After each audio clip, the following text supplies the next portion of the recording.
നമസ്കാരം, ഞാൻ ജയന്താണ്. 100 കോടി പ്രതീക്ഷയുള്ള ഒരു ചിത്രമാണ് തലവൻ എന്ന് പറയുന്ന ഒരു ചിത്രം. പക്ഷേ ഈ പടത്തെ തകർക്കാൻ വേണ്ടി പല പല കാര്യങ്ങളും നടന്നുകൊണ്ടിരിക്കുകയാണ്. ഇന്നലെ പടം കഴിഞ്ഞ് ഫസ്റ്റ് ഫാൻ ഷോ കഴിഞ്ഞിറങ്ങിയ പലരും പറഞ്ഞ റിവ്യൂ കേട്ട ഒരു വ്യക്തി എന്ന നിലയ്ക്ക് ഞാൻ പറയാണ്, പടത്തെ കൊല്ലുകയാണ് ചെയ്യുന്നത് ആൾക്കാർ. കൊള്ളില്ല എങ്കിൽ കൊള്ളില്ല എന്ന് പറഞ്ഞിട്ട് പോകണം, കൊള്ളാമെങ്കിൽ കൊള്ളാമെന്ന് തന്നെ പറയണം. പക്ഷേ പടം ഞാൻ കണ്ടു, വളരെ മനോഹരമായ ഒരു ചിത്രമാണ്. എനിക്ക് തോന്നുന്നു ദൃശ്യത്തിന് ശേഷം, അങ്ങനെ എനിക്ക് പറയാൻ പറ്റാം, ദൃശ്യത്തിന് ശേഷം ഇതേപോലെ കണ്ണു തുറന്നിരുന്ന് കണ്ട ഒരു ചിത്രം വേറെ ഒന്നുമില്ല.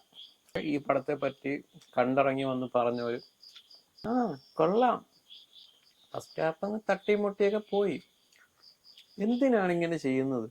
നിങ്ങൾ കണ്ടിട്ട് കൊള്ളില്ലെങ്കിൽ കൊള്ളില്ല എന്ന് തന്നെ പറയണം. അല്ലാതെ ഇത്രയും നല്ല ഒരു പടം ആദ്യം തൊട്ട് അവസാനം വരെ നമ്മൾ ഇങ്ങനെ എന്താ അവസാനം സംഭവിക്കുന്നത്, അല്ലെങ്കിൽ എന്താ അടുത്ത സീന് സംഭവിക്കുന്നത്, ആ ഒരു പ്രതീക്ഷയോടെ ഇരുന്ന് കാണുന്ന ഒരു പടത്തെ ഇതേപോലെയുള്ള നാലികൾ അല്ലെങ്കിൽ ഇതേപോലെയുള്ള തെണ്ടികൾ വന്നിരുന്ന്, ഇത് ചീറ്റിംഗ് ആണ്. സത്യത്തിൽ ചെയ്യുന്നത് ചീറ്റിംഗ് ആണ്, ഉള്ള കാര്യം പറയാലോ. ഞാൻ പറയാം, ഒന്നേ ഉള്ളൂ, ആസിഫ് അലിയുടെ പുനർജന്മം.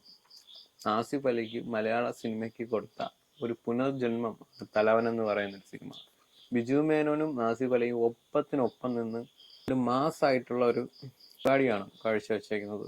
പക്ക ത്രില്ലിംഗ് ആണ്. നമ്മൾ ആദ്യം തൊട്ട് അവസാനം വരെ നമ്മൾ ഇങ്ങനെ കണ്ണ് തുറന്നു വെച്ച് ഇങ്ങനെ ഇരിക്കും, എന്താ നടക്കുന്നതെന്ന് അറിയാൻ വേണ്ടിയിട്ട്. പടത്തിനെ കൊല്ലാനുള്ള എല്ലാ പരിപാടിയും ഇവിടെ നടന്നുകൊണ്ടിരിക്കുകയാണ്.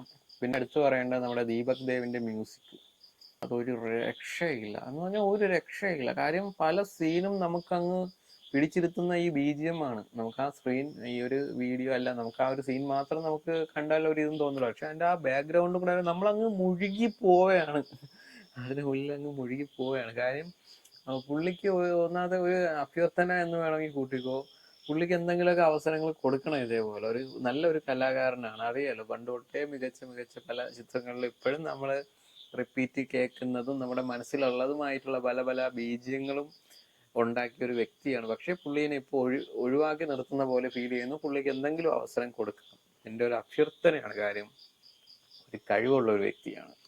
പുള്ളിയെ ചിലപ്പോൾ നമ്മളൊന്ന് തട്ടിക്കയറ്റി കൊടുത്താൽ പുള്ളി അങ്ങ് കയറിപ്പോകും. നമ്മുടെ AR റഹ്മാന്റെ വരെ റേഞ്ചിലേക്ക് വളരാൻ പറ്റുന്ന ഒരു വ്യക്തിയാണ് ഈ ദീപക് ദേവ് എന്ന് പറയുന്നത്. പക്ഷെ പുള്ളിക്കും ഓരോരുത്തന്മാരടിച്ചണ്ടാക്കി കൊടുത്ത്, എന്തിനാണ് കഴിവുള്ളവർ എന്തിനാണ് നമ്മളിങ്ങനെ ചെയ്യുന്നത്? കഴിവില്ലാത്തവർ അവരെന്തോ ചെയ്യട്ടെ, കഴിവുള്ളവർക്കെങ്കിലും ഇതേപോലെ അണ്ണാക്കി കൊടുക്കാതിരിക്കുക ദയവ് ചെയ്ത്. നമുക്കിത് എടുത്തു പറയാനുള്ളതെന്ന് വെച്ചാൽ, ഒരു പോലീസ് സ്റ്റേഷനിൽ ഒരു SI വരുന്നു. അവിടുത്തെ CI SIയും അവര് രണ്ട് സ്വഭാവക്കാരാണ്. രണ്ടുപേരും ഒന്ന് ചേർന്ന് പോകുന്നില്ല. അതിനിടയ്ക്ക് CI ഒരു പ്രശ്നത്തിൽ പെടുന്നു, ഒരു കേസിൽ പെടുന്നു. ആ കേസുമായി ബന്ധപ്പെട്ട ഒരു രീതിക്കാണ് ഈ കഥ മുന്നേക്ക് പോകുന്നത്. പക്ഷെ പിന്നെ നടന്നത് ചരിത്രം എന്ന് മാത്രമേ എനിക്ക് പറയാൻ പറ്റൂ. ലോക ചരിത്രം. ഇതേപോലത്തെ ഒരു പടം ഞാൻ കണ്ടിട്ടില്ല, ഈ ഇടയ്ക്കൊന്നും കണ്ടിട്ടില്ല. എനിക്ക് തോന്നുന്നു നമ്മുടെ അന്വേഷിക്കുവിൻ കണ്ടെത്തും.